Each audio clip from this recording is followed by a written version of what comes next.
Reanudar grabación. Ah, ahora sí, listo. Perdón, Ahí ay, está, es profe. mi torpeza con... No, tranquila. Ahora sí, ahora está grabando. Bueno, entonces decíamos que retomando la clase, la última clase del viernes, sobre integración regional y concretamente vamos a ver hoy más en detalle el Mercosur, que es el esquema de integración al cual pertenecemos, el bloque. Y recordamos algunos conceptos, como qué entendemos por integración regional, desde el punto de vista que lo analizamos en la cátedra, que es desde el punto de vista del derecho internacional económico. Ahora veremos cómo a partir de esta base los procesos de integración pueden incluir también otras temáticas. De hecho, la incluye, como es en el caso del Mercosur. Entonces habíamos dicho que desde este punto de vista, para cuando hablamos de integración regional, nos estamos refiriendo a un proceso que implica la supresión de las barreras a las transferencias económicas, la interpenetración de las economías, de los estados participantes en este esquema de integración, la unificación y armonización de las políticas nacionales, y la creación de los órganos tendientes a llevar adelante y monitorear este proceso y estos objetivos planteados para el seguimiento del proceso. Y habíamos dicho que se puede pertenecer no solo a un esquema de integración, sino a varios, y que en la actualidad el mundo, los países que integran este mundo, este castigado mundo que habitamos, en su mayoría están comerciando y relacionando entre sí, aparte de bilateralmente, fundamentalmente el grueso del comercio internacional está distribuido a través de los distintos bloques de integración económica y comercial que existen. Habíamos dicho que hay un marco referencial multilateral, que es la Organización Mundial de Comercio, que admite la pertenencia simultánea a este esquema multilateral y a la vez simultáneamente, repito, a otros esquemas de integración a nivel regional y subregional. A nivel regional, dijimos que nuestros estados americanos pertenecen a la Asociación Latinoamericana de Integración, a la LADI, vigente, que es la continuadora, o sea, Tratado de Montevideo del 80, continuadora de lo que fue su primera expresión de intento de creación de un área de libre comercio de las Américas, la ALALC, Tratado de Montevideo de 1960, que al haber fracasado en sus objetivos, hizo que en 1980 una nueva reunión también en la ciudad de Montevideo se diera origen, se dejara de lado, o sea, por terminado la experiencia ALALC, y los estados americanos firman el Tratado de Montevideo que da origen a la ALADI, actualmente vigente, y que es la que contiene a estos esquemas subregionales, como son el Mercosur, en el caso nuestro, como es la Comunidad Andina de Naciones, primigeniamente se llamaba Pacto Andino, en la actualidad es Comunidad Andina de Naciones, como también en el área caribeña existen acuerdos del CARICOM, bloques que contienen a los estados centroamericanos. A su vez, Estados Unidos, Canadá y México integran también un tratado, el conocido tratado, el NAFTA, que con la administración que acaba, el presidente que acaba de salir, bueno, de ser derrotado, digamos, en Estados Unidos, sufrió una serie de transformaciones, pero bueno, esos son los esquemas subregionales. Dijimos también, y esto es importante tener en cuenta, que todos estos esquemas subregionales que se crean a partir de la voluntad política de dos o más estados determinados, contienen en sí una excepción a la cláusula de la nación más favorecida, y que en los distintos tratados, como la LADI, que es en el marco, dijimos que en el marco jurídico de la LADI es que nace el Mercosur como acuerdo de complementación económica, está permitido estas excepciones a la cláusula de la nación más favorecida, es decir, que un par de países, dos o más países de un determinado bloque de integración en un determinado bloque económico, puedan firmar acuerdos entre ellos, brindándose determinadas prerrogativas para favorecer el comercio entre ellos, sin tener la obligación de transmitir estas mismas ventajas al resto de los países que integran el otro acuerdo más amplio, el regional, como sucedería si tuviésemos que las mismas prerrogativas y salvedades que hacen que se pueda tener un más fluido relación comercial entre los estados del Mercosur, tuviesen que ser trasladadas al resto de los países, por ejemplo, que integran la Organización Mundial de Comercio. Hasta ahí esto hacemos así un pantallazo, porque digamos que son los conceptos más generales y más a su vez específicos, que normalmente terminan siendo preguntas de examen. Por eso pongo el acento en ellos. Porque en definitiva estamos tratando de transmitir determinados conceptos. Ya somos prácticamente colegas, ustedes y nosotros, los que integramos la cátedra, y esta clase, que ahora sí todavía nos resulta tan extraña, tiene que servir no solo para transmitir determinados conceptos, sino también que las dudas que tengan y lo que se les pueda ayudar para el momento de que tengan que rendir un examen, más ahora como es esta modalidad, no poder ser presencial, bueno, sirvan, no simplemente que yo esté acá una hora y media, bla, bla, bla, bla. Como dije la otra vez, todo lo que relacionado con Mercosur, ingresan a la página oficial del Mercosur y está absolutamente toda la información y la historia y también todo lo más actualizado. No, creo que no ofrece mayores inconvenientes para que ustedes puedan acceder al material. Lo que sí quiero remarcar es que si bien el Mercosur nace, hablamos también de cuáles son los antecedentes inmediatos, ya dejemos de lado a los más remotos, pero los antecedentes inmediatos, la Declaración de Iguazú, el Tratado de Integración y Cooperación del 85, de Iguazú, el Tratado de Integración y Cooperación Económica del 86, y el programa de cooperación e integración económica del 86 y el Tratado de Integración y Cooperación Económica entre Argentina y Brasil del 88, como los hitos fundamentales, recordando que este proceso... Perdón, profe. Sí. Yo del 88 tengo anotado que era un tratado de cooperación y desarrollo económico, ¿puede ser? Sí, ¿Entre Argentina y Brasil? Entre Argentina y Brasil, sí, Tratado de Integración, Cooperación y Desarrollo entre Argentina y Brasil. Gracias. Sí.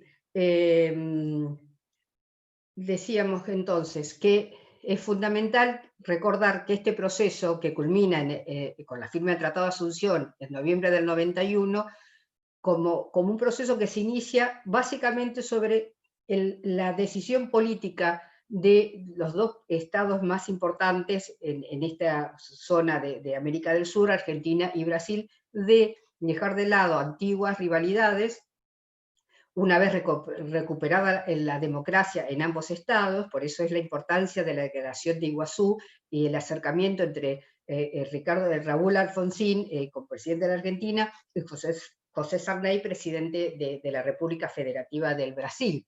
Y habíamos dicho también, y esto también es interesante, recordar que uno de los pasos más importantes y tal vez uno de los menos difundidos en este acercamiento y en la confianza mutua entre Argentina y Brasil, está dada en la política en común que comienzan a tener en materia nuclear. Primero, comprometiéndose ambos a el desarrollo nuclear pacífico, limitándose voluntariamente cada estado a no utilizar la energía nuclear con fines que no sean pacíficos, y permitiendo la mutua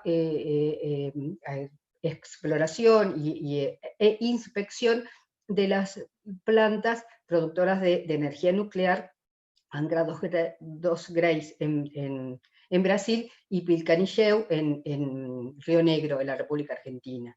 Y en el 92, la firma de la ABAC, que es el acuerdo de contabilidad, el acuerdo entre Argentina y Brasil de contabilidad y control de materiales nucleares, que permite una mutua y permanente supervisión entre ambos estados.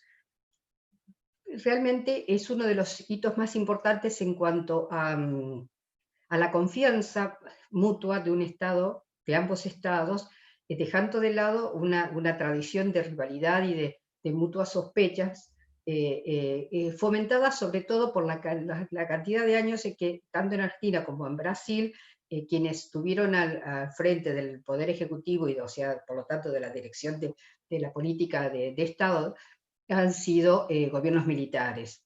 Entonces, con esa lógica militarista, siempre era un factor de posible disputa en ese ámbito, tanto del lado de los militares brasileños como también de los argentinos. Por eso es que no es un hecho casual que todo este proceso haya comenzado una vez recuperada la democracia y la normalidad institucional en ambas naciones. Y ahí se da esto.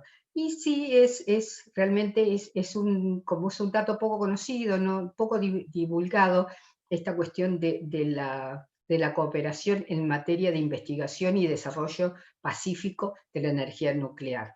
Probablemente no sea casual que esto sea así, que digamos que nuestras comunidades, tanto el pueblo brasileño como el pueblo argentino, desconozcan esto, porque siempre hay intereses de potencias extranjeras muy fuertes relacionados con estos posibles desarrollos independientes en naciones supuestamente periféricas y de segundo orden, como son las nuestras, ¿no? En relación a la energía nuclear. Pero lo cierto es que la BAC funciona, está vigente, y más allá de que no conozcamos así públicamente las visitas periódicas que se hacen y demás, lo cierto es que esto existe, y que cualquiera de nosotros que quiere investigar un poco más puede tener acceso por lo menos a la información que tiene característica de ser pública, siempre y cuando no se afecte a alguna cuestión de seguridad nacional. Esto repito, es una cuestión interesante para tenerla en cuenta, y que también, más en estos momentos en que el universo, el planeta, está sufriendo un colapso a partir de la utilización desmedida de los combustibles fósiles, y con todo el área que traen aparejado de contaminación y de destrucción del medio ambiente. La cuestión del desarrollo de la energía nuclear con fines pacíficos no es un dato menor, y aquellos países que posean, como posee Argentina, la posibilidad de tener uranio enriquecido sin necesidad de tener que depender de terceros estados, digamos que es muy interesante tenerlo en cuenta, ser conscientes de lo que tenemos, de la posibilidad de cooperar con otro estado como Brasil, un gran estado como Brasil, justamente en esta materia. Es necesario tomar conciencia de eso, porque no podemos defender lo que no conocemos, evidentemente, ni podemos exigirle a nuestros representantes políticos en el Congreso, llegado el caso, defender lo que tienen que defender o promover lo que deban promover, si como ciudadanos lo desconocemos. Bueno, entonces, Mercosur, Mercado Común del Sur, podemos definirlo desde un punto de vista jurídico y social, como un proceso complejo de construcción de un espacio integrado en el Cono Sur. Proceso complejo de construcción, eso nos está dando la pauta de las enormes dificultades que atravesó y que atraviesa este proceso de integración, que a diferencia, esto también es importante recordar, a diferencia del proceso de integración europeo, es mucho más reciente, con muchos menos años, y estamos aún en una etapa de intergubernamentalidad. Lo digo así despacio para no trabarme. Es un proceso que se caracteriza por ser intergubernamental. ¿Qué significa esto? Que tienen una enorme preeminencia e importancia en la toma de decisiones y en el rumbo que sigue el proceso de integración, los poderes ejecutivos. No tenemos órganos supranacionales como sí existen en la Unión Europea, que toman decisiones por el conjunto, es decir, órganos en los cuales cada uno de los estados integrantes de esa unión o de ese proceso han cedido partes de su soberanía, tanto en el tema legislativo como judicial, y también ejecutivo, las tomas de decisiones y de relacionamiento externo. Decisiones que se toman a un nivel supranacional y que son obligatorias de inmediato en cada uno de los estados partes de esa unión. El Mercosur carece de esta característica. Por eso es que hablamos de derecho de integración, a diferencia del derecho comunitario, que es el que se estudia y el que rige en el proceso conocido como Unión Europea. ¿Ya empezaron a ver Unión Europea o todavía no? No, todavía no. Ah, bueno, sí, la doctora Calderón, Mariela, es la que les va a dar seguramente en las próximas clases. Y a veces se Jueves empieza y viernes, primero. creo. Ah, sí, puede ser, porque según el cronograma de cada cuatrimestre, a veces comienza primero Unión Europea, después esta, en fin. Pero bueno, lo van a ver en detalle, pero ya están sabiendo que un par de diferencias fundamentales entre un proceso y otro es que el Mercosur carece de órganos supranacionales, por lo tanto, no se aplica el principio de subsidiariedad que es característico de los procesos comunitarios. Ya algo de esto habíamos hablado. Entonces, en noviembre del 91, Tratado de Asunción entre la República Argentina, la República Oriental del Uruguay, la República Federativa del Brasil y la República del Paraguay.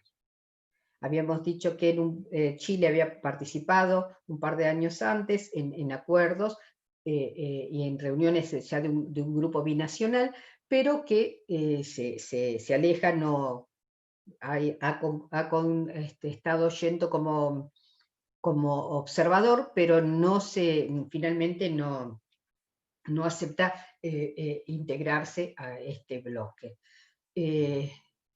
Sí, recordemos que en el año 95 se firma un acuerdo de complementación entre el Mercosur y Chile, en el formato, es decir, 4+1, los 4 países del Mercosur más Chile.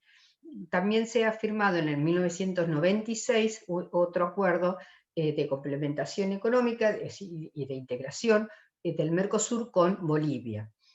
Bolivia ha iniciado en el año 2012 el proceso, el pedido formal de incorporación como miembro pleno al Mercosur, así como lo hizo también en el 2006 en la República Bolivariana de Venezuela, y en el 2012 comienza el proceso de integración plena al Mercosur. Paraguay lo acepta en el 2013. Digamos que del 2013 al 2017, la República Bolivariana de Venezuela fue miembro pleno del Mercosur. Hablo en el pasado, porque seguramente ustedes lo recuerdan, debido a los problemas internos de Venezuela, sobre todo a partir de la muerte de Hugo Chávez, del presidente Chávez, y la asunción del nuevo presidente Maduro, y teniendo en cuenta también que la ola progresista que en su momento estuvo oteando por América del Sur del 2013 en adelante, con determinados gobiernos mal llamados populistas, pero digamos que con unas políticas básicamente económicas diferentes a las que el neoliberalismo pretendía implementar en estos países, a partir de la caída de determinados, o del cambio de político, pues, tanto en la Argentina como en Brasil, ha sido más fácil, digamos, que aplicarle la cláusula democrática a Venezuela. Por supuesto que ya hay dictámenes y recomendaciones y declaraciones del Comité de Derechos Humanos de las Naciones Unidas, realmente habiendo observado y comprobado la violación a los derechos humanos en ese país, que hicieron que en el 2017, aún en ese momento todavía sin tener estas comprobaciones, así documentadas como lo están ya hace un año, se excluyó al gobierno de Venezuela, se lo suspende de todos los derechos y obligaciones que tenía con respecto al Mercosur, por aplicación de la cláusula democrática contenida en el Protocolo de Ushuaia, protocolo de ¿Puedo hacer una 1998. pregunta? Sí, sí. Consulta, si bien la decisión de apartar a Venezuela estuvo bien, ahora, ¿por qué no se aplicó una medida similar cuando fue derrocado Lugo en Paraguay, o cuando fue el golpe cívico-militar en Brasil, o el año pasado cuando se produjo el golpe de Estado en Bolivia? Sí, bueno, en el caso de Bolivia no podríamos meternos porque no formaba y todavía no forma parte del Mercosur, no, Bolivia. Lo que se hizo fue individualmente los estados reconocer o no reconocer. En el caso de la Argentina, el nuevo presidente Alberto Fernández nunca reconoció, ni antes de asumir ni después de asumido en la presidencia, al gobierno de Jeanine Áñez, por considerarlo producto de un golpe de Estado. Con respecto a Paraguay, se estuvo a punto de aplicar la cláusula democrática, porque fue realmente una situación escandalosa cómo se lo saca a Lugo del poder en menos de 24 horas, y por unas matanzas que después quedó comprobado que habían sido el ejército, que el gobierno no había tenido nada que ver. Pero como rápidamente se normaliza institucionalmente el país, quedó ahí en suspenso, quedó en suspenso. Y acá también tienen que ver decisiones políticas que van más allá de si se aplica o no se aplica. Entonces, la conveniencia política o no de aplicar la cláusula a determinado país o no. Por eso decía que cuando se aplica esta cláusula a Venezuela, más allá de que efectivamente hay violación a los derechos humanos, pero Maduro ha sido elegido democráticamente, porque la cláusula democrática, del protocolo de Ushuaia, lo que establece es justamente la obligación para los estados partes del Mercosur de mantener el sistema democrático y sus instituciones vigentes, y no permitir golpes de Estado o golpes institucionales o como se llamen. En el caso de Venezuela, sí, hablamos de violación de los derechos humanos, pero solo eso no es óbice para suspender del bloque a uno de los estados. Sí, el quiebre institucional. Y en Venezuela no se ha dado, y estamos hablando del año 2017, que todavía no existía el informe Bachelet sobre derechos humanos. Pero por eso hacía referencia a que ya se había terminado esa ola progresista en el continente americano, con regímenes, tanto en la Argentina como en Brasil, como Paraguay, regímenes constitucionales, pero con una orientación política y económica diferente. Es decir, predominio digamos que en esta crisis actual del sistema capitalista a nivel global, porque esto es una crisis del sistema capitalista, y donde la contradicción principal es capitalismo productivo a la usanza del estado de bienestar que prosperó en Europa durante décadas y décadas, o capitalismo financiero, especulativo financiero. Y evidentemente la pulseada en determinados momentos o en la actualidad no está resuelta esa contradicción. Y todos nuestros países estamos metidos en esa contradicción. O sea, esa es la verdadera grieta del sistema político a nivel global. Después están las particularidades de cada estado, bueno, fíjense, Estados Unidos, que es uno de los actores principales en esta compulsa, vaya que le escuché ayer en un reportaje a la ex canciller Malcorra, Susana Malcorra, que fue canciller de Macri en su momento, hablando de que en Estados Unidos no hay grieta, lo que hay es un Estado quebrado. Dice que la sociedad está quebrada, partida en dos, no es que hay una grieta, hay dos facciones que no se pueden ver y se repelen, por eso el nuevo presidente apela a la unidad y qué sé yo. Es decir, todas esa es la verdadera encrucijada en que estamos metidos. Y que el Estado, el gobierno que esté al frente del Estado, tiene que pilotear en medio de esa grieta, no es sencillo. Por eso se criticó a este gobierno de Fernández porque se votó junto con el Grupo de Lima para repudiar la situación de Venezuela. Pero no queda otra. Es decir, las cuestiones ideológicas son cuestiones ideológicas, pero a veces, para llevarlas a la práctica, de ahí a la práctica realmente cotidiana y de gobernar, puede haber una distancia enorme. Lo concreto es que el Mercosur, una cosa interesante es que, si bien, volviendo al tema de Venezuela y el Mercosur, se lo separa, se lo suspende del bloque, esta decisión que atañe al gobierno de la República Bolivariana de Venezuela no puede afectar los intereses del pueblo venezolano.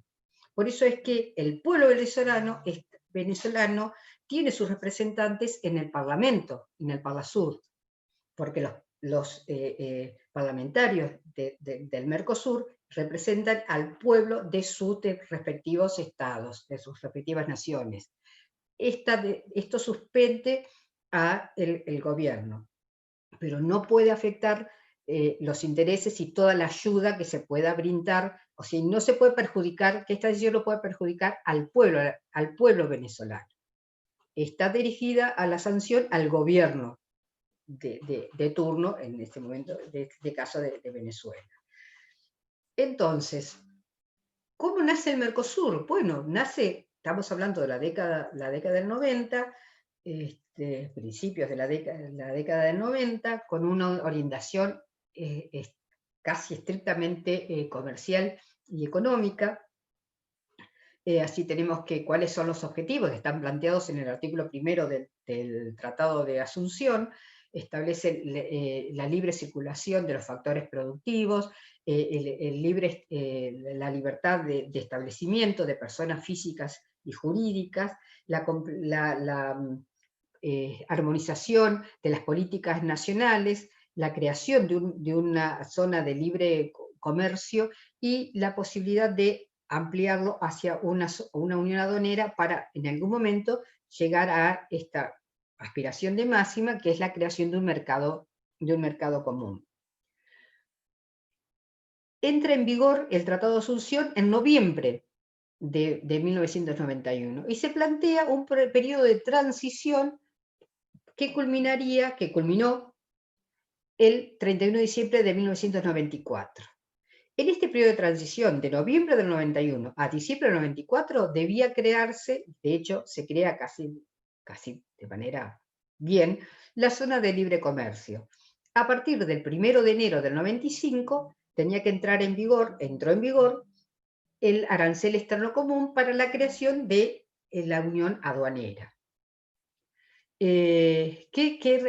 Esto ya es historia, pero es interesante recordar que en este periodo de transición, para poder llevar adelante este objetivo de establecer una zona de libre comercio, ustedes recuerdan que vimos que en las etapas de un proceso de integración partimos de un área de libertades aduaneras, que es un área de cooperación, todavía no hay integración, son preferencias aduaneras que se pueden dar los países, habíamos dicho, pero no hay más que eso, no hay otro interés. Por eso se habla de cooperación internacional en el área comercial, pero nada más. Para cuando hablamos de integración, habíamos dicho que hay, primero partimos de una zona de libre comercio, luego una unión aduanera, luego un mercado común, y podemos llegar en algún momento a una unión económica. Entonces, en este periodo de transición, para poder llevar adelante la creación de una zona de libre comercio, como está establecido en el Tratado de Asunción, se estableció un cronograma de desgravaciones lineales automáticas y semestrales con respecto a los aranceles de una serie de posiciones arancelarias, es decir, de mercaderías, de objetos sujetos al intercambio comercial entre los 4 estados. No abarcó el 100% del comercio entre los 4 estados, pero sí a la gran mayoría. Y con respecto a para poder establecer el arancel externo común, se estableció un cronograma de convergencia ascendente o descendente hasta llegar a un arancel estipulado en un 11%, para lograr maximizar o darle mayor impulso al comercio con terceros países, es decir, respecto a las importaciones, a lo que los 4 estados compran al exterior. ¿Qué significaba tener un arancel externo común? ¿Qué significa? Es que un producto que ingresa del exterior va a pagar el mismo arancel, ya sea que sea comprado por la Argentina, por quien lo importa, va a tener que abonar un arancel el mismo, ya sea que entre por la Argentina, por Uruguay, por Brasil o por Paraguay. Esa es la función de un arancel externo común, facilitar el ingreso de mercaderías pagando un determinado arancel. Por supuesto que quedaron una serie de productos que cada uno de los estados decidió dejarlos al margen del establecimiento del arancel externo común por cuestiones de priorizar la producción nacional de ese mismo producto. Las 3 áreas básicas que quedaron al margen de todas estas negociaciones de los 4 estados son los sectores de la industria azucarera, de la industria textil y la industria automotriz. Esos 3 sectores quedaron al margen de las negociaciones y de las políticas sectoriales que se plantearon en común y lograr los 4 estados parte. ¿Y por qué? Bueno, por las características que, por ejemplo, respecto a la industria azucarera, Brasil es el principal productor, el primer productor mundial no solo de caña de azúcar para producir el azúcar como comestible, sino también de biodiesel a partir de la producción de alcohol y producido por la caña de azúcar. Y siempre Brasil se ha negado a establecer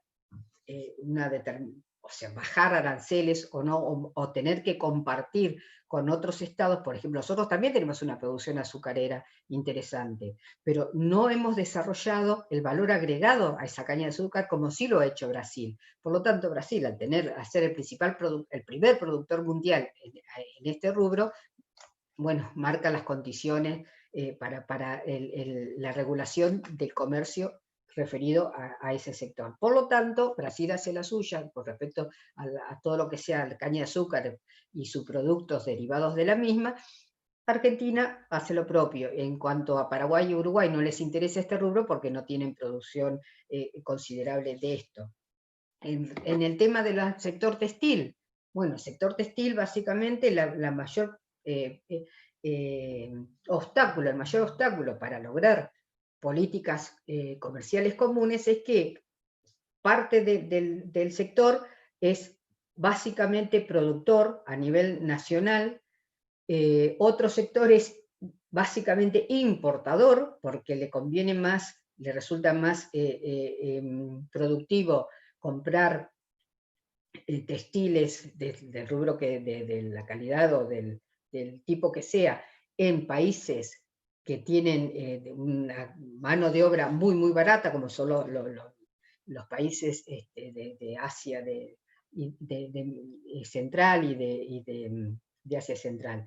de Asia, y por ejemplo en Taiwán, o Filipinas, o Tailandia, que producir a nivel local.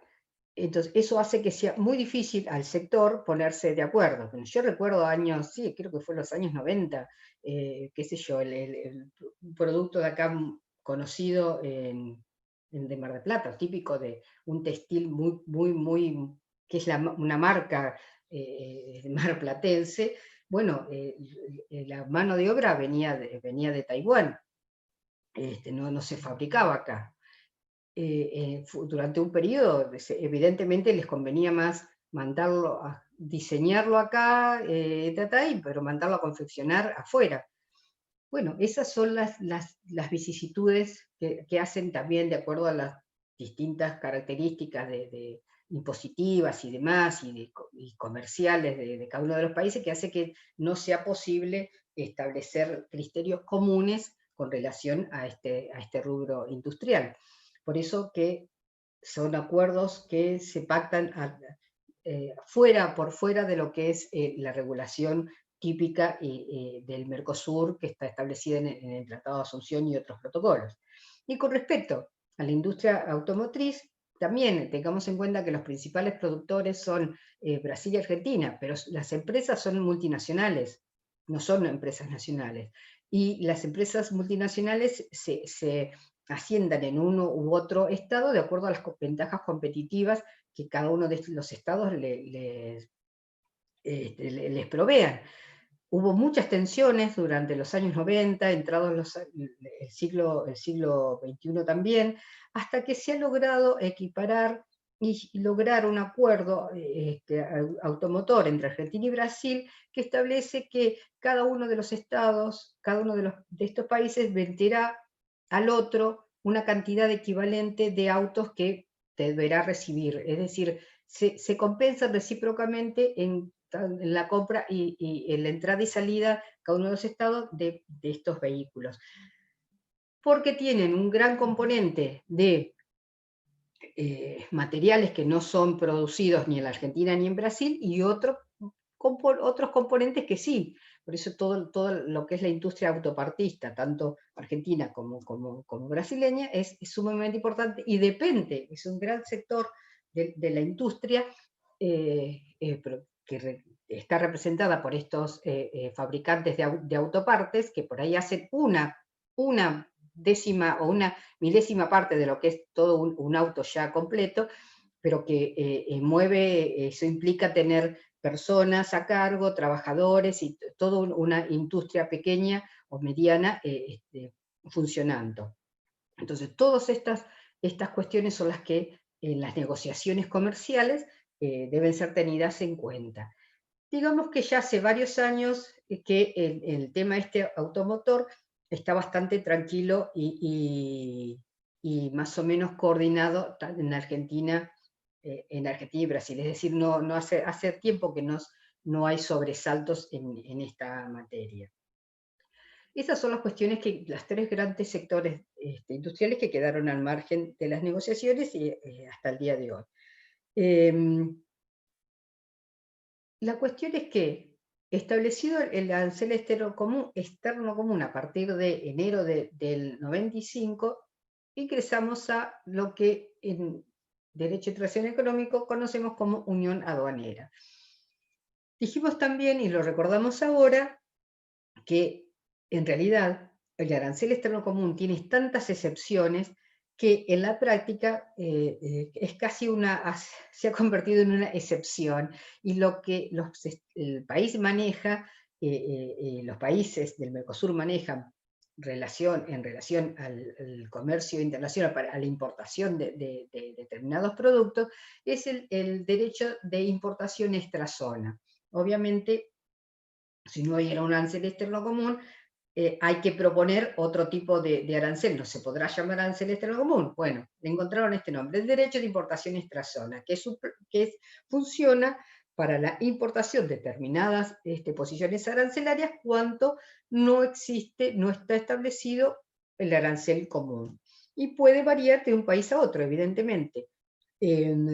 Cada uno de los estados de los 4 estados miembros del Mercosur ha establecido una serie de productos que al margen, que integra lo que se llama lista de excepciones nacionales.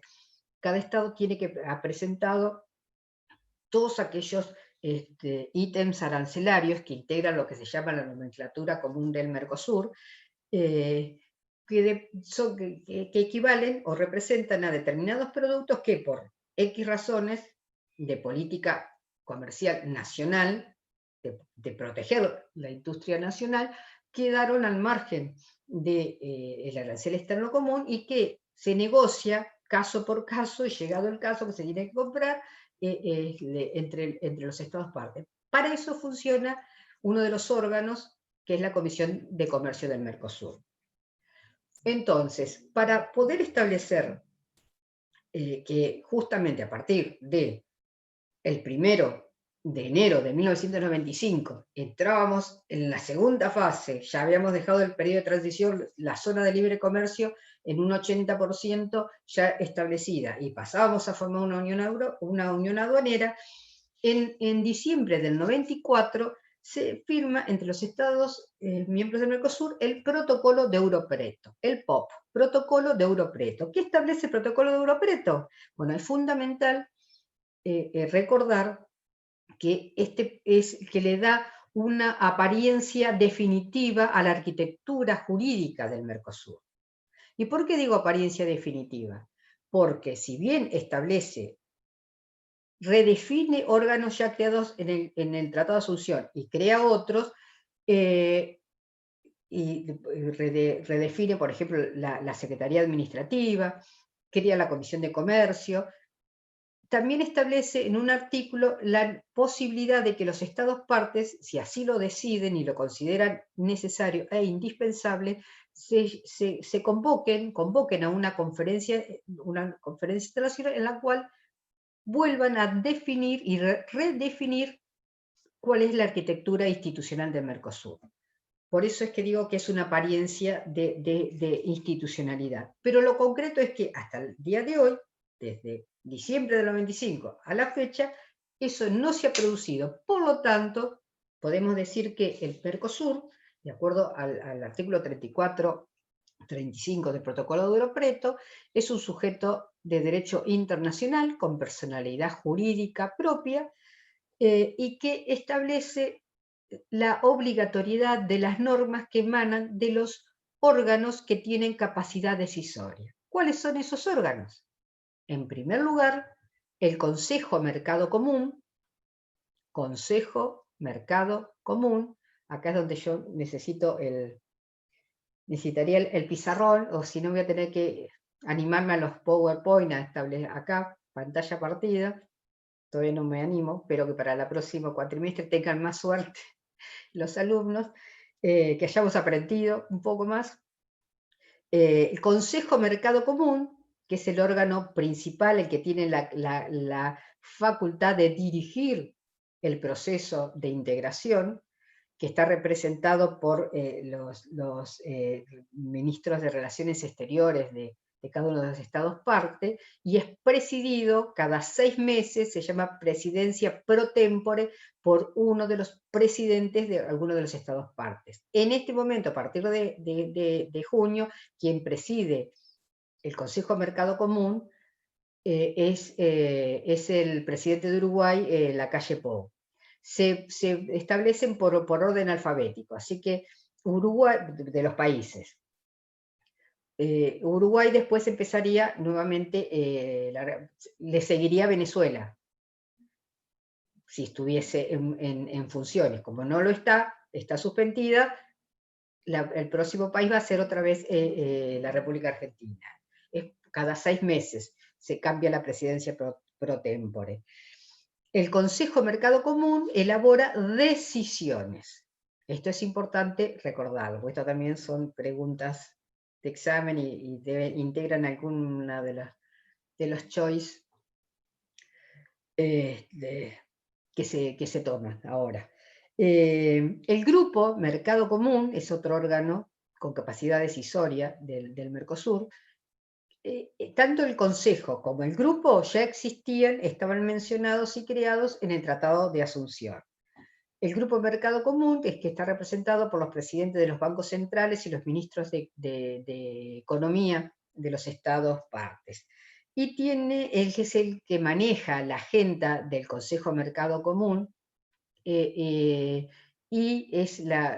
en realidad ejerce una función ejecutiva plena en cuanto a la elaboración de normas, establecer reuniones, seguimientos y recibir determinadas denuncias por incumplimiento, violación del Tratado de Asunción, Protocolo de Preto o alguno de los otros protocolos y tratados que se han firmado.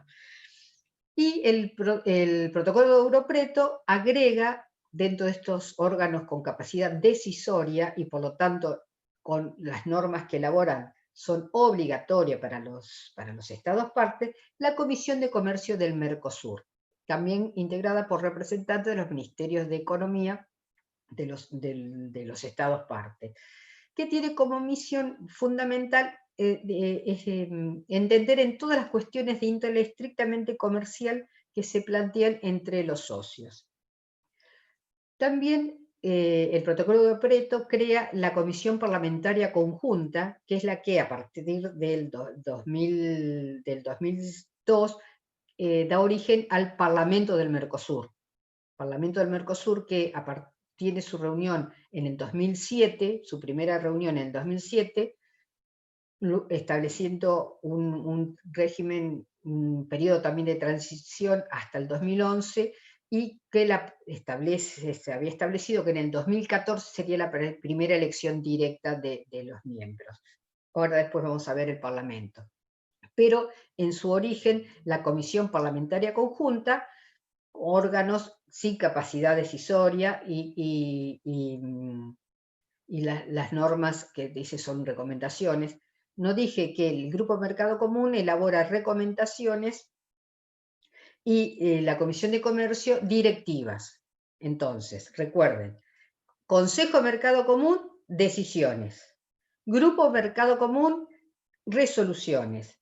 La Comisión de Comercio de Mercosur, directivas. Estos tres tipos de normas son obligatorias. Ya vamos a ver cómo realmente se hacen obligatorias para cada uno de los estados y cada uno de los ciudadanos, personas físicas o jurídicas, pero esos son los tres tipos de normas.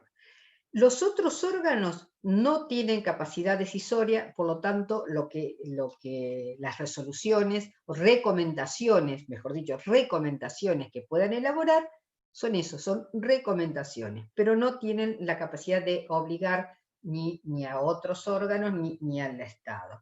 Entonces dijimos, originariamente la Comisión Parlamentaria Conjunta actualmente es el Parlamento del Mercosur.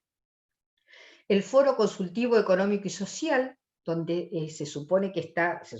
donde está representada los organismos de la sociedad civil, básicamente las organizaciones no gubernamentales, las ONG, y que tiene como función alcanzar a los órganos con capacidad decisoria determinadas iniciativas, preocupaciones o problemáticas que aquejan a la sociedad civil, pero que tienen que tener su resonancia en los órganos con capacidad decisoria.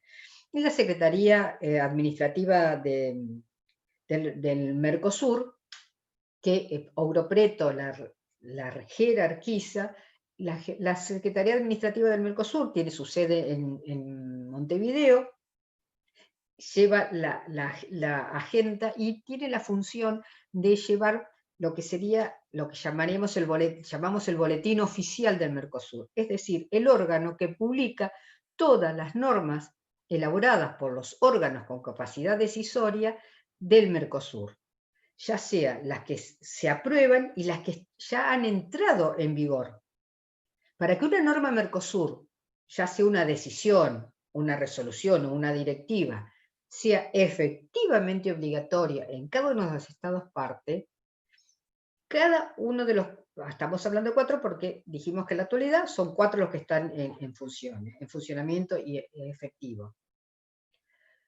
Tiene que incorporarla vamos a suponer una resolución del Grupo Mercado Común que deba ser incorporado mediante una ley. Puede ser una ley o puede ser un decreto del Poder Ejecutivo o una resolución de la AFIP, depende de la naturaleza de la norma.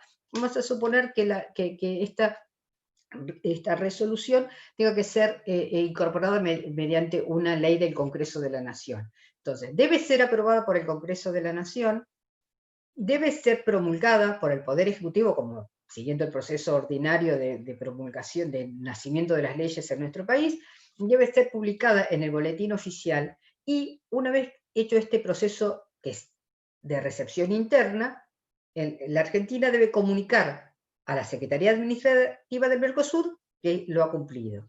Pero este proceso debe ser hecho en los 4 estados. Entonces, hasta que no está la comunicación formal a la Secretaría Administrativa del Mercosur, que los 4 estados han completado el proceso de integración de acuerdo a la legislación interna de esa norma Mercosur, la norma Mercosur no entra en vigor. Quiere decir que una norma Mercosur en teoría es obligatoria, pero para que sea efectivamente obligatoria, tiene que contar con la recepción en el derecho interno de los 4 estados, la comunicación efectiva a la Secretaría del Mercosur, transcurridos 90 días de la última comunicación, efectivamente será publicada en el boletín oficial, y ahí efectivamente la norma Mercosur es obligatoria, y cualquier persona física o jurídica de los estados puede hacer uso de esa norma.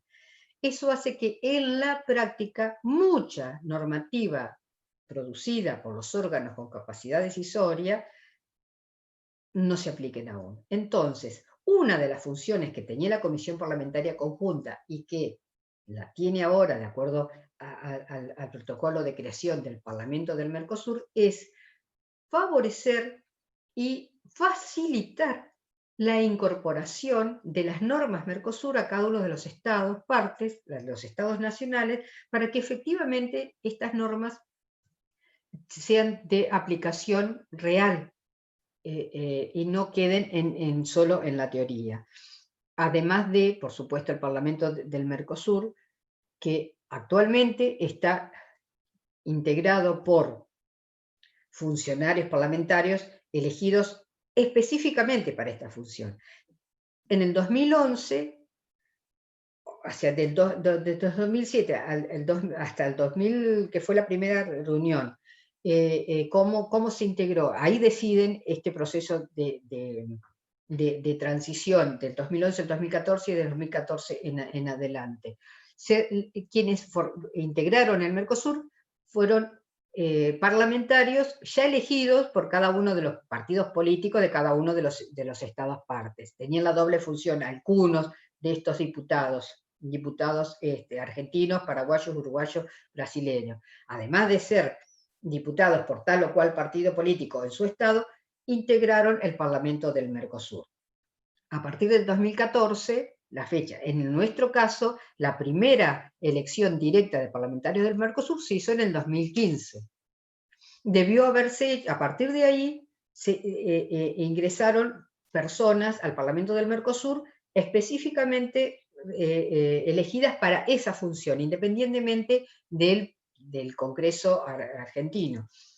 Es así que, por ejemplo, se eligió como parlamentaria del Mercosur a Milagro Sala, que nunca pudo ejercer su cargo por encontrarse envuelta en unas denuncias políticas, jurídicas, pero bueno, la cuestión que sigue estando detenida. Si bien en un momento se intentó utilizar la prerrogativa de que al ser una funcionaria legislativa, parlamentaria, electa, podía estar excluida de sanciones penales, pero lo que el Parlamento el estatuto que regula el Parlamento del Mercosur dice que no podrán ser detenidos ningún parlamentario del Mercosur por los dichos u hechos en relación a su función. Lo que a Milagro Sala se le imputó o se le imputa todavía, son cuestiones que no tienen nada que ver con su función como parlamentaria del Mercosur. Por eso este privilegio de los diputados y de los parlamentarios, tanto nacionales como también del Mercosur, no se pudo utilizar. Porque está claro que la prerrogativa es para todas las cosas que hagan y sobre todo que digan, porque si hacen un delito es un delito, pero el parlamentario en ejercicio de sus funciones como parlamentario, como diputado o como senador. Pero bueno, eso es la cuestión es que para el 2019 en Argentina se suspende la votación de parlamentarios del Mercosur, y se suspende también en otros países, porque evidentemente no hubo como una verdadera intención de continuar con este proceso de integración y con la importancia que debería tener, por lo menos en teoría la tiene, pero que en la práctica debería tener el Parlamento del Mercosur para impulsar el proceso de integración, no ya solo desde el punto de vista económico, porque para eso, desde el punto de vista económico y comercial, para eso está el Consejo y sobre todo el Grupo Mercado Común y la Comisión de Comercio Mercosur, para la integración desde el punto de vista social, y con todo lo que ello implica de la toma de conciencia de los ciudadanos de los 4 estados que somos parte de un espacio integrado común llamado Mercosur. Existe todavía no se ha implementado, pero hay un proyecto para crear una carta de ciudadanía del Mercosur. Es decir, nosotros deberíamos tener, como tienen los europeos, y que ya inclusive tienen, uno ingresa a España o a Italia, uno ingresa a un espacio comunitario, el espacio Schengen. Bueno, eso no existe acá aún. Una tarea importante del Mercosur del Parlamento del Mercosur, justamente está en esa dirección de poder ir cimentando realmente en la conciencia de cada uno de los ciudadanos que integran los 4 estados, o quinto o sexto, si algún día se recompone Venezuela y efectivamente se incorpora a Bolivia, de que somos ciudadanos de un espacio integrado, y lo que eso significa, no solo desde el punto de vista económico, sino desde el punto de vista político y social, independientemente de las particularidades y de los gobiernos que lo integran. Justamente en este mundo en que las naciones, para poder defenderse mejor y tener un mejor progreso ante la apariencia de globalización y como de multilateralización, se agrupan en espacios más pequeños para tener más fuerza y poder de esa manera promover el desarrollo nacional con mejores resultados que haciéndolo individualmente. Pero bueno, la cuestión es que para este año, sí, por eso es que, por ejemplo, el doctor Abruzza asume como parlamentario del Mercosur en reemplazo de Mariana Zubik, que tiene otra función, porque dejó su cargo, elegida en el 2015, él deja su cargo porque ingresó a la Cámara de Diputados Nacional, quedó ese cargo vacante, y quien seguía, bueno, por eso es que el doctor Abruzza ha asumido en estos días como parlamentario del Mercosur. Lo concreto es que ya deberían realizarse elecciones, o sea, la próxima elección se supone que deberían elegirse parlamentarios específicamente para el Mercosur. Y la otra gran novedad que tiene nuestro proceso de integración, y es producto del Protocolo de Olivos del febrero del 2002, es la creación del Tribunal Permanente de Revisión. En el 2004 ya está en funcionamiento. ¿Qué es lo que regía para la solución de controversias en el Mercosur hasta el Protocolo de Olivos?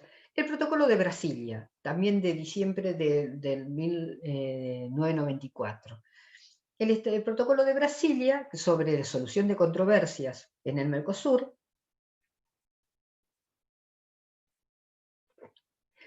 estableció un procedimiento basado en, primero, negociaciones directas entre las partes en una controversia.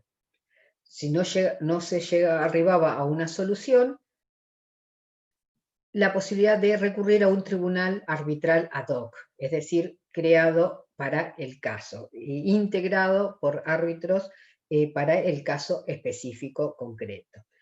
Lo que hace, y ahí terminaba, la posibilidad de cómo solucionar controversias en este ámbito. El protocolo de Olivos lo que crea es un tribunal permanente de revisión, que como su palabra lo dice, tiene un establecimiento permanente en la ciudad de Asunción del Paraguay.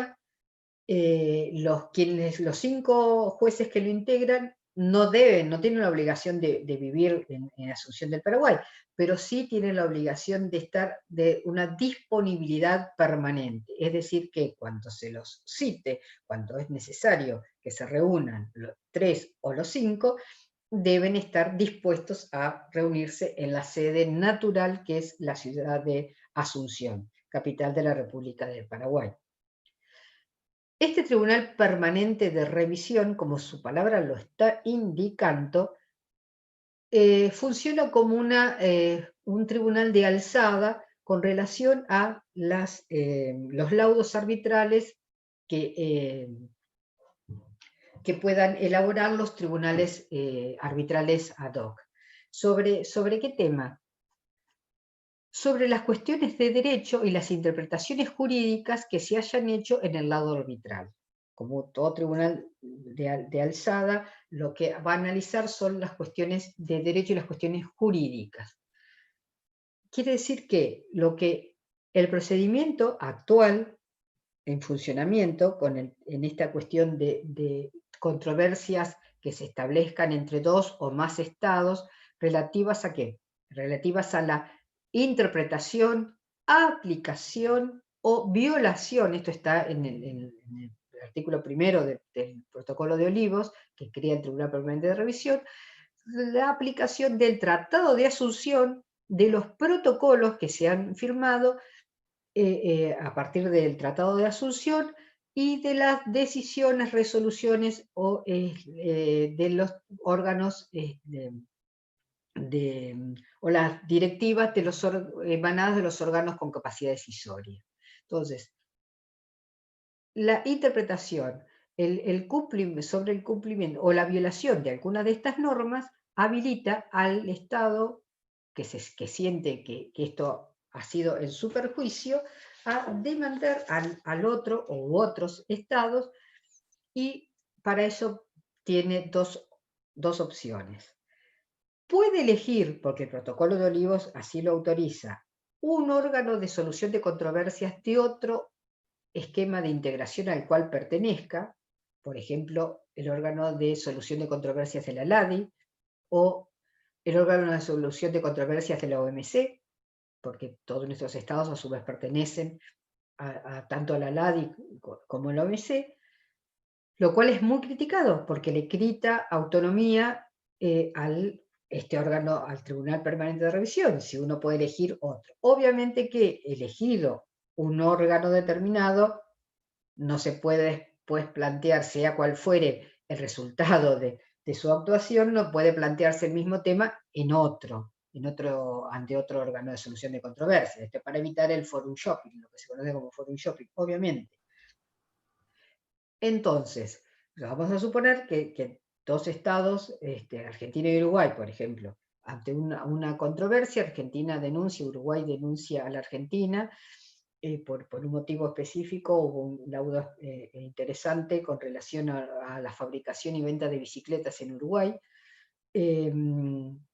que Argentina demanda a Uruguay, o cuando Uruguay demanda a la Argentina por interrupción del tráfico personal y vehicular, y los trastornos que eso le acarrea, cuando estuvieron cortados el puente entre Gualeguaychú y la parte de la ciudad de Uruguay, y en la ciudad uruguaya de Paysandú, cuando el tema, ¿se acuerdan de las pasteras sobre el río Uruguay?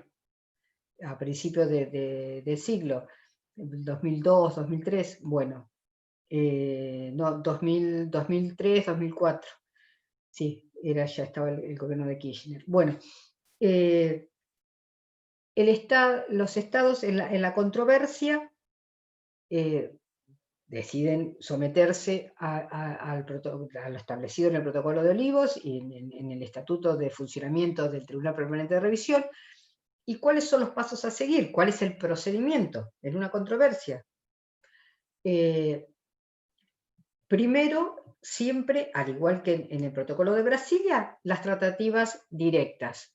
15 días para tratar de solucionarlo entre las delegaciones de ambos estados. Si eso no logran llegar a un acuerdo, se presentan ambos ante el grupo Mercado Común, quien puede establecer un panel de expertos que también evaluará el caso. El grupo Mercado Común tiene 30 días para proponer un intento de solucionar la controversia. Si esto no es aceptado, entonces se recurre a tribunal arbitral ad hoc, o los estados deciden ir directamente al tribunal permanente de revisión, salteándose el paso del tribunal arbitral ad hoc. Si deciden que el tribunal arbitral ad hoc, así como estaba establecido en el Protocolo de Brasilia, sea el que intervenga en el caso, bueno, se van a sortear, cada estado propondrá un árbitro, el tercer árbitro tiene que ser, pueden ser elegidos de común acuerdo entre ambos estados a la controversia, no puede pertenecer a ser nacional de ninguno de los dos estados. Si no se ponen de acuerdo en la elección del tercer árbitro, será por sorteo a través de la lista de árbitros que maneja la Secretaría Administrativa del Mercosur. Por supuesto, los árbitros que entren en ese sorteo no pueden ser nacionales de ninguno de los dos estados que tienen la controversia. De 60 días que pueden ser prorrogados por otros 30 días más, el tribunal arbitrado emitirá un laudo. Dará la razón a uno u otro, establecerá las pautas para el cumplimiento de ese laudo. El Estado que resulte vencido, digamos, en la controversia, que deba adecuar su comportamiento a lo establecido en el laudo, puede no estar de acuerdo con la interpretación que se ha dado, con la aplicación del derecho del Mercosur que se ha tomado para arribar a esa conclusión, y tiene 15 días una vez notificado del laudo, para presentar un recurso ante el Tribunal Permanente de Revisión. El Tribunal Permanente de Revisión tomará el caso y puede confirmar el fallo, el laudo, o cambiarlo, o establecer determinados criterios. Y también tiene que establecer los criterios de cumplimiento del mismo. Los fallos del Tribunal Permanente de Revisión son obligatorios, no hay otra instancia superior de revisión. Sí se pueden presentar lo que nosotros llamamos un recurso en el derecho interno, un recurso de aclaratoria sobre alguna cuestión que no esté clara con respecto al cumplimiento de ese fallo del Tribunal Permanente de Revisión. Ahora, si los estados de común acuerdo deciden saltear la instancia del tribunal arbitral ad hoc y van directamente para que resuelva la controversia el Tribunal Permanente de Revisión, la decisión que tomen, el fallo que elabore el tribunal, no es apelable. Solamente tienen ese pequeño recurso de aclaratoria sobre alguna cuestión muy puntual con relación a la forma de cumplimentar ese fallo, de llevarlo adelante. Hay una excepción, que directamente no hay ningún tipo de recurso. Cuando el tribunal falle conforme ex equo et bono. ¿Ustedes recuerdan? Esto lo deben haber visto alguna vez en derecho procesal, supongo. Cuando los jueces fallan ex equo et bono. Un latinazgo. Para mí me resulta menos extraño, porque yo tuve derecho romano en su momento, entonces vivimos muchas locuciones en latín. es fallar de acuerdo a lo que es justo y a la equidad. Es decir, cuando no se falla de acuerdo a aplicando determinada ley o concepto estrictamente jurídico emanado de un documento jurídico, sino de acuerdo al leal saber y entender del juez, por considerar que esa es la solución más equitativa para la solución del caso. En circunstancias extraordinarias se puede presentar, pero está contemplado. Entonces, cuando el tribunal falla de acuerdo a este criterio ex aequo et bono, no hay posibilidad de ningún tipo de recurso. Ahora, ¿qué pasa si el Estado que debe cumplir no cumple? Si tiene que hacer marcha atrás con alguna medida que tomó, devolver algo, hacer o no hacer. Sabemos que a los Estados no se los puede embargar, no se los puede ejecutar como hacemos ante el incumplimiento de una sentencia civil, comercial o laboral, como hacemos en el derecho interno. Bueno, el Estado que se ve perjudicado por este incumplimiento del cual es víctima, puede pedir medidas y puede tomar medidas compensatorias. Por ejemplo, es como una revancha. Vos no me haces, no me cumplís con esto, bueno, yo no voy a dejar de compensarte en este asunto como habíamos pactado. Es decir, tomar algún tipo de medida, siempre estamos hablando de cuestiones comerciales, que pueda servirle al Estado como factor de presión para que el otro Estado cumpla con el fallo, ya que lo llevó a esta instancia de jurisdiccional, bueno, que cumpla. Medidas compensatorias. También, antes de llegar a una sentencia del Tribunal Permanente de Revisión, el Grupo Mercado Común puede tomar medidas preventivas, sería como llamamos en el derecho interno medidas cautelares, cuando hay un peligro o amenaza de peligro concreto y grave para uno de los estados. Entonces, de acuerdo a la cuestión que sea el motivo del reclamo. Esta es la función jurisdiccional del Tribunal Permanente de Revisión. También tiene, y esta es una novedad interesante, una jurisdicción, una competencia, mejor dicho, consultiva. ¿Qué implica esto? ¿Qué significa? Que cualquier órgano del Mercosur o uno de los estados partes del Mercosur puede dirigirse al Tribunal Permanente de Revisión en consulta sobre el alcance o la interpretación de alguna norma del Mercosur e inclusive algún órgano que tenga dudas sobre la real competencia que tiene. ¿Cómo se vehiculiza esto? A través del Grupo Mercado Común, los órganos del Mercosur harán la presentación y se elevará al Tribunal Permanente de Revisión. ¿Cómo hacen los estados para poder para solicitar una opinión consultiva con relación, por ejemplo, al alcance o al verdadero sentido de una norma Mercosur? Por ejemplo, ¿qué normas del Mercosur son de más aplicación en el derecho interno, en la jurisdicción interna? El que más las aplica es la República Argentina, pero también Brasil, Paraguay y Uruguay. Las normas de derecho laboral contempladas en la Declaración Sociolaboral del Mercosur de 1998 y rediseñada en 2015, y en proyecto suspendido durante estos últimos 4 años, pero que está en carpeta, tarea para el Parlamento del Mercosur, convertir esta Declaración Sociolaboral del Mercosur en un verdadero protocolo. Porque si bien son normas internacionales, digamos que no es un tratado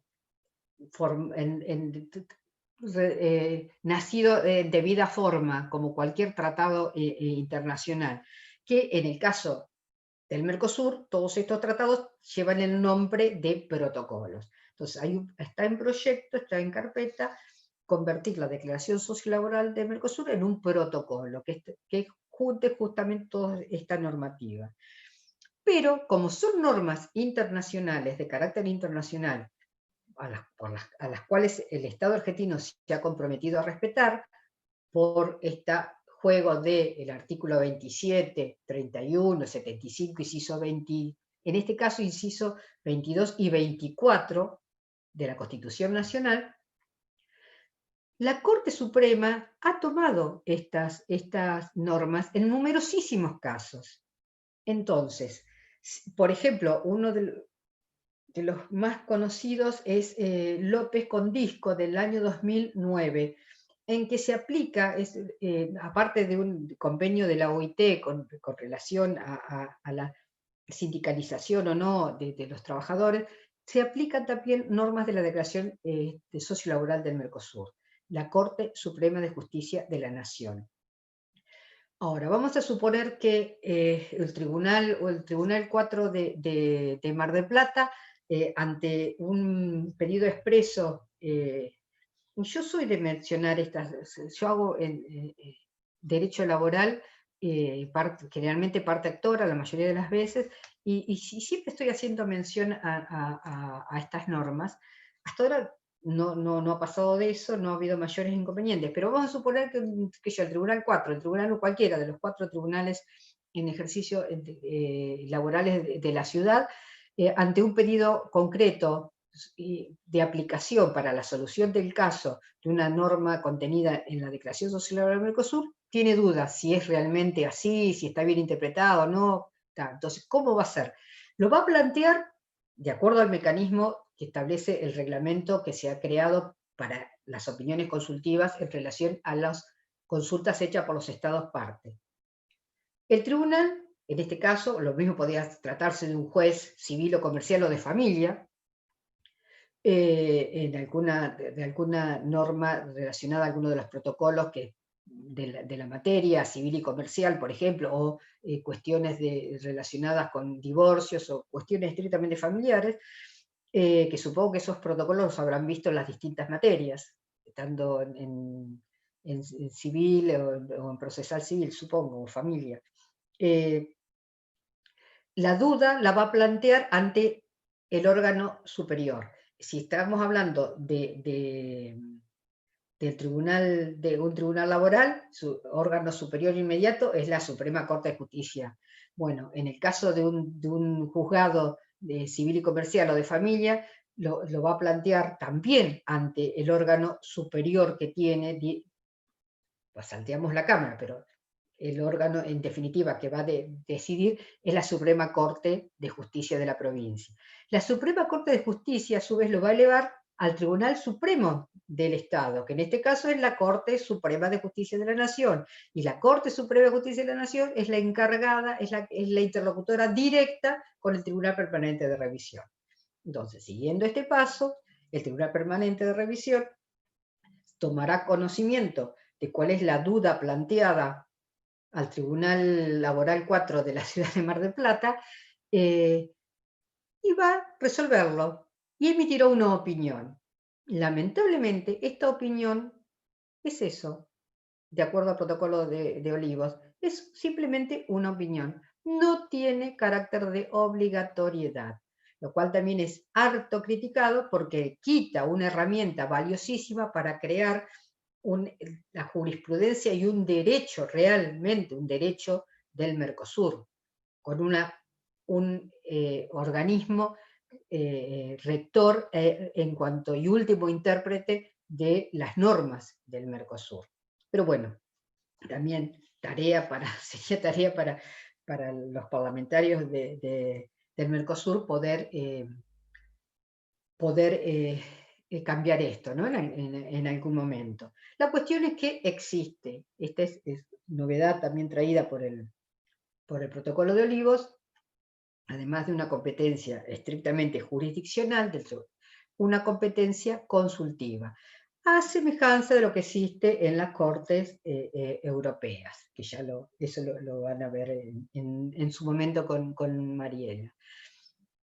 También las particulares, personas físicas o jurídicas, pueden hacer reclamos ante la Corte, ante el Tribunal Permanente de Revisión, por la violación o el incumplimiento que le produce un perjuicio de alguna norma concreta del Mercosur. ¿Cómo lo hacen?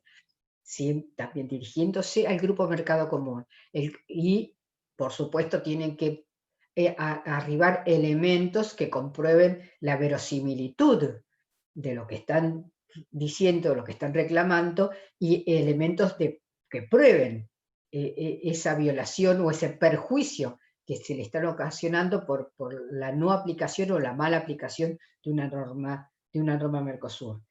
El Grupo Mercado Común lo va a dirigir al reclamo, si lo acepta, a la sección nacional del Estado al cual pertenece el reclamante, ya sea persona física o jurídica. Estamos hablando acá de individuos, ¿no? Personas físicas o personas jurídicas.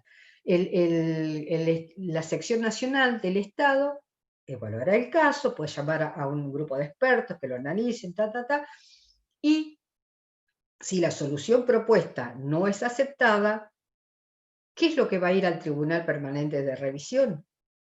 Va a ser el Estado al que pertenece ese particular o esa persona jurídica el que se tomará la representación, que es que se sentirá agraviado y puede recurrir al Tribunal Permanente de Revisión. Es decir, que en definitiva, al Tribunal Permanente de Revisión llegan solamente los estados. Si bien la denuncia puede ser promovida, en un caso particular, por una persona física o jurídica. Y siempre está en el medio la intervención del Grupo Mercado Común. A ver, ¿tienen alguna pregunta o algo? No, por ahí no sé qué.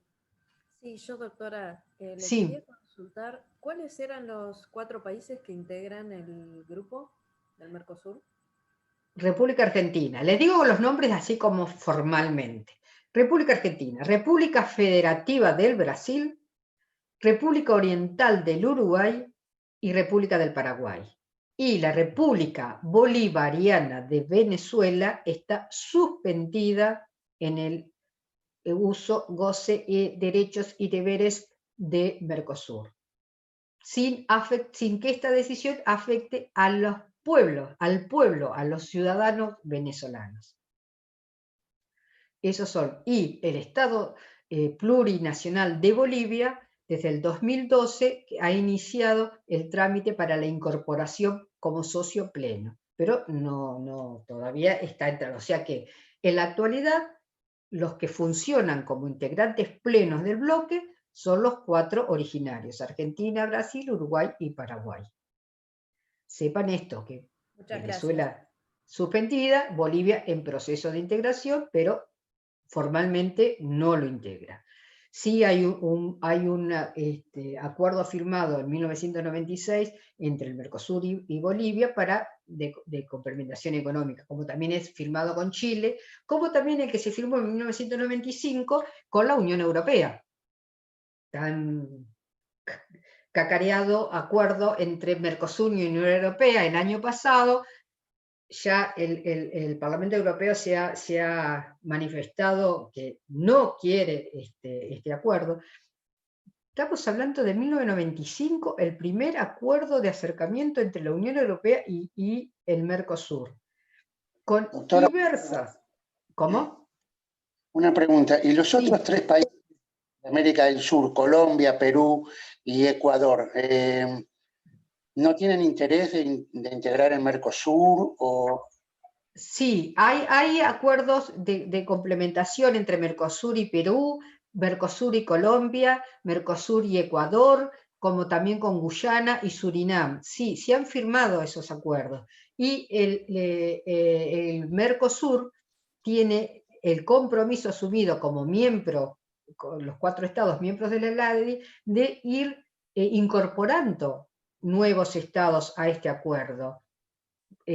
Para lograr la multilateralización del acuerdo. Sí, claro que han tenido. Lo que pasa que, como volvemos a lo que puse el hincapié hoy, en la otra clase, y hoy repetí, este proceso es básicamente intergubernamental, está teñido directamente por las decisiones políticas y por las posturas políticas que los estados asumen a través de sus gobiernos. Entonces, del 2003 en adelante, durante varios años, con un impulso progresista en Brasil, en Argentina, en Venezuela, qué sé yo, Uruguay también, bueno, tuvo otro impulso, es más, se crearon otros organismos internacionales a instancias y por iniciativa de algunos de los miembros del Mercosur, como son la UNASUR y la CELAC, que tuvieron un desarrollo destacado en la solución de controversias. Por ejemplo, Colombia y Venezuela estuvieron a punto de entrar en guerra, como también pasó entre Ecuador y Perú en su momento. Sí. Y por la intervención de la UNASUR, que tiene está prácticamente paralizada, pero sigue existiendo, una fusión básicamente política de acercamiento, y se evitó ese conflicto, que de otra manera, quién sabe cómo hubiera escalado entre Colombia y Venezuela. Es decir que, como estos son, todo proceso de integración está regido, aparte de la cuestión económica, de las conveniencias económicas que los estados ven que tienen para unirse, están las cuestiones políticas y político-ideológicas. Eso está claro. En estos, aún hoy, a Bolsonaro en Brasil no le interesa el Mercosur. Vamos a ver ahora que piensa que su ídolo fue derrotado, no pudo reelegir, Trump. Yo creo, ¿viste? Por ahí, yo creo que ya ha habido algunos indicios de morigeración en sus expresiones hacia la Argentina y hacia otros estados. Claro, porque queda como pedaleando en el aire, si estaba tan directamente alineado con Estados Unidos. Ojo, que Uruguay, aún en gobiernos aparentemente socialistas, firmó acuerdos bilaterales con Estados Unidos en su momento. Es decir, en las cuestiones comerciales, estas nos llevamos sorpresas, porque caractericemos a un gobierno como más de derecha o centro derecha o centro izquierda, no quiere decir que va a ser lo que uno supone que va a ser. ¿Cómo puede ser que con Tabaré Vázquez Uruguay en teoría, haya firmado un acuerdo bilateral con Estados Unidos, pasando por arriba al Mercosur? Pero Tabaré Vázquez se suponía que era socialista.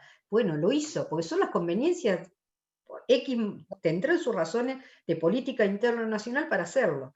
Pero todas esas decisiones bilaterales que se toman, como las que quiso tomar Brasil en estos últimos años, o como también quiso tomar la Argentina para unirse al Tratado del Pacífico, que fue Trump el que se encargó de desarticular la Alianza del Pacífico, tiene que ver con los posicionamientos políticos, ideológicos y también económicos que tienen los gobiernos. Y todo eso es lo que hace tan difícil la formación realmente de un bloque de unidad y de verdadera integración, por los vaivenes políticos que tienen los estados, y sobre todo nuestros estados latinoamericanos, que son básicamente presidencialistas.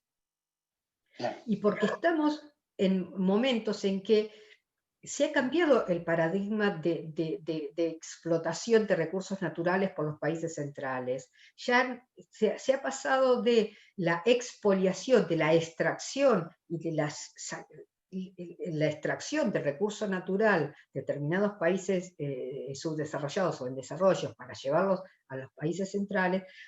Se ha cambiado ese paradigma por el de la territorialización del recurso natural. Entonces hay áreas de América Latina como de África, el área subsahariana en África, ¿por qué esa área? Porque se ha detectado que ahí existen lo que se llaman las tierras raras, son minerales raros o nuevos, o que se han descubierto funciones que antes no se tenían en cuenta y que se encuentran ahí, en esa zona, en África, en esa zona de África, la llamada la zona subsahariana, y no en otro estado. Bueno, así es como está África, en Angola, el Congo. Bueno, ¿y cuáles son las áreas, los territorios que les interesan a los países centrales en América del Sur? La zona de todo el área del Orinoco, que tiene que ver con Venezuela y que tiene también, abarca parte de las Guyanas. ¿Pero por qué? Porque es una zona no solo de explotación petrolera, sino también por recursos naturales que tiene el área. El área de Santos en Brasil, por la explotación, no solo área de Santos, el área del Atlántico, de esta zona, por la explotación petrolera. Explotación, pero en la plataforma continental de Brasil. En Bolivia, el Salar de Uyuni. El Salar de Uyuni por el litio que está gran parte en Bolivia, pero también está en el Salar de Antofalla en nuestro país, entre Catamarca y Salta, también está en la zona de Atacama de Chile. Toda esa gran área, extraordinaria área, que si tienen la posibilidad de recorrer, de visitar, háganlo, porque se encuentran con unos paisajes extraordinarios que no los van a ver en otro lugar. Me digo porque he estado, el Salar de Antofalla entre Catamarca, bueno, hay una explotación de litio, es una empresa brasilera que está explotando el litio nuestro. No, de eso mucho no se habla, no se sabe, y vos vas, son huellas mineras las que recorren el salar. ¿Qué querés? Por eso los movimientos políticos y cambios de gobierno que por ahí se dan, tienen que ver también con esto, o sea, son intereses muy, muy tremendos los que se mueven, y que nuestros gobiernos tienen que compatibilizar, que no pueden, porque ninguno de nuestros gobiernos son revolucionarios, así al estilo de la década del 70, 60, 70. No, estamos en otra etapa de desarrollo. Ya no existe más el socialismo ni el comunismo. Estamos hablando dentro del sistema capitalista, lo que decía hoy, capitalismo productivo, distributivo, volver al estado de bienestar que sí Europa lo vivió y Estados Unidos también, o especulación financiera y sálvese quien pueda. Pero bueno, estamos metidos en esa controversia.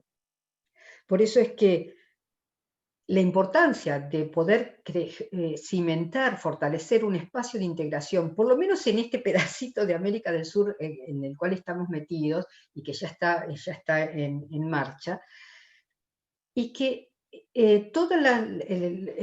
a partir del 2003 el énfasis mayor que se puso, aparte de todo lo económico y comercial que ya venía desde el Tratado de Asunción, es el fortalecimiento de las áreas sociales, por ejemplo, que antes que no estaban en cuenta, que no fueron tomadas en cuenta ni en el Tratado de Asunción ni en los primeros protocolos.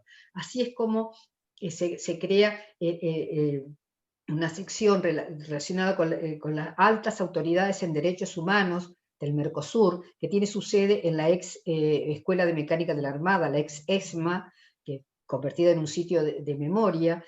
Se toma el 20 de mayo como el día del detenido desaparecido, víctima de la represión en el Cono Sur. ¿Por qué se toma el 20 de mayo? Porque ese día fueron secuestrados en 1976 en la ciudad de Buenos Aires el Mar Michelini, y otro, que ahora no recuerdo el nombre, otro parlamentario uruguayo, fueron secuestrados y asesinados, y se toma ese día.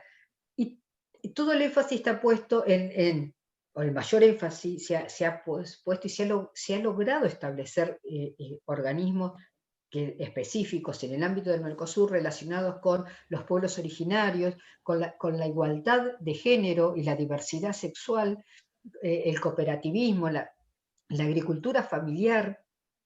Se ha puesto mucho énfasis en el desarrollo de organismos que promuevan la agricultura familiar y libre de agrotóxicos, es decir, hay la posibilidad de producir alimentos de la mejor forma sustentable y sostenible para el medio ambiente.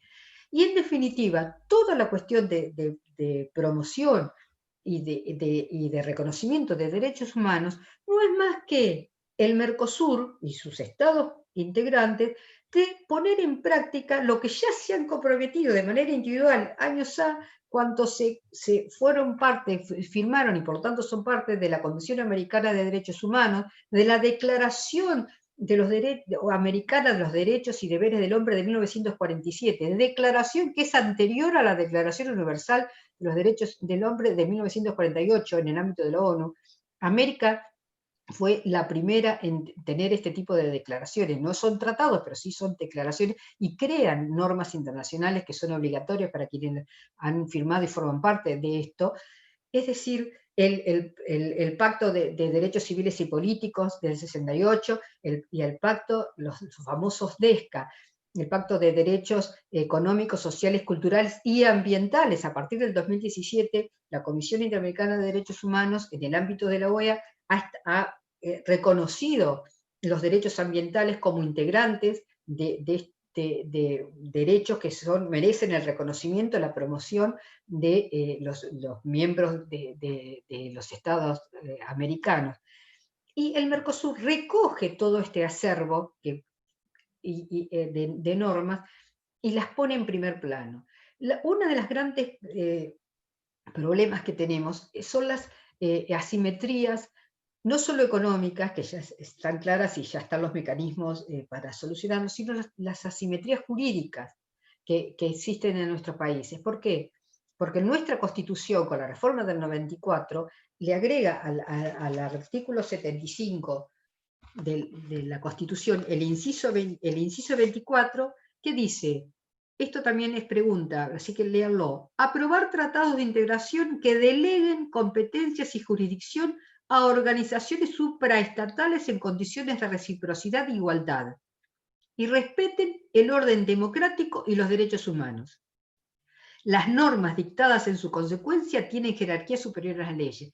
Nuestra Constitución ya prevé que cedamos parte de nuestra soberanía legislativa o de determinadas áreas a órganos supraestatales. Todavía no existen los órganos supraestatales, pero ya en el 94 se previó esto, cosa que no ocurre con la Constitución, por ejemplo, de Brasil, o la Constitución uruguaya o de Paraguay. Entonces, este tipo de asimetrías jurídicas hacen que el proceso de integración sea más lento y más dificultoso. Pero nuestro país ya contempla esta posibilidad. Si sigue leyendo el artículo, establece la aprobación de estos tratados con estados de Latinoamérica requerirá la mayoría absoluta de la totalidad de los miembros de cada Cámara. En caso de tratados con otros estados, el Congreso de la Nación, con la mayoría absoluta de los miembros presentes en cada Cámara, declarará la conveniencia de la aprobación del tratado y solo podrá ser aprobado con el voto de la mayoría absoluta de la totalidad de los miembros. Es decir, que prevé la creación de acuerdos que impliquen cesiones de soberanía a órganos supraestatales, tanto con países latinoamericanos, con un procedimiento determinado, y también prevé que esto pueda hacerse con otros estados que no sean latinoamericanos. Es una doble reglamentación tiene en cuanto a que se necesitan dos actos legislativos. Primero, aprobar la conveniencia de aprobar este tratado y luego, si esto se logra, aprobar con la mayoría absoluta de los miembros, de la totalidad de los miembros de cada Cámara, aprobar o no el tratado. Es decir, que en este siempre digo que la Constitución Nacional tiene que estar siempre al lado nuestro, no solo para cuando estudiamos, sino también en el ejercicio de nuestra profesión. La Constitución Nacional, la Convención Americana de los Derechos, del Hombre, y la Declaración, siempre los tenemos que tener presentes, porque ya sea que nos dediquemos al litigio en materia civil, comercial, de familia, ni hablar, penal, ni hablar, o laboral, siempre vamos a encontrar una respuesta si la legislación interna específica no nos la da y nosotros estamos convencidos de la justicia de lo que estamos reclamando, de lo que el órgano jurisdiccional debe reparar, de la reparación que estamos reclamando. Y en este caso de derecho de la integración, bueno, nuestra Constitución está mucho más avanzada que la de otros estados. llegamos, podemos decir que, lo último que digo ya para cerrar, la Comisión de Representantes Permanentes del Mercosur, creada también en el 2003, que está integrada por expresidentes, el primero fue Duarte en presidirla, que es un órgano de asistencia, me había olvidado decirlo, por eso lo digo ahora antes de finalizar, es un órgano de asistencia directa del Consejo de Mercado Común y del Grupo de Mercado Común, sobre todo el Consejo, en cuanto a llevar adelante la representación externa del bloque.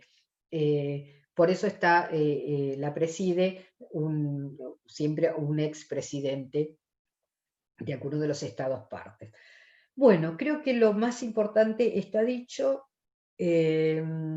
Podríamos hablar 2 horas más sobre Mercosur, las implicancias y cuestiones de la importancia, pero creo que está. Les recomiendo que escuchen, si no lo han escuchado, el mensaje que dio Choquehuanca, el vicepresidente electo de Bolivia, ayer. Es muy interesante y está relacionado, tiene que ver también mucho con la necesidad como una necesidad de supervivencia de los estados americanos de encontrar puntos en común de respeto a la diversidad políticas, ideológicas y de los gobiernos, pero encontrar puntos en común para poder lograr un desarrollo armónico y sostenible de nuestros estados en este momento actual de la civilización humana, ¿no? Está interesante. Bueno, creo que no sé si tienen alguna pregunta. Yo les dejé los otros días en mi email para, si tienen, me pueden preguntar lo que quieran, lo que necesiten, y como dije también los otros días, les pido disculpas por ahí por la desprolijidad y por ahí por todavía no haber podido armar un buen reemplazo del pizarrón. Así que no sé si quieren preguntar algo, si no terminamos acá. Por mi parte, nada. Muy buena la clase. Bueno, entonces freno acá la grabación.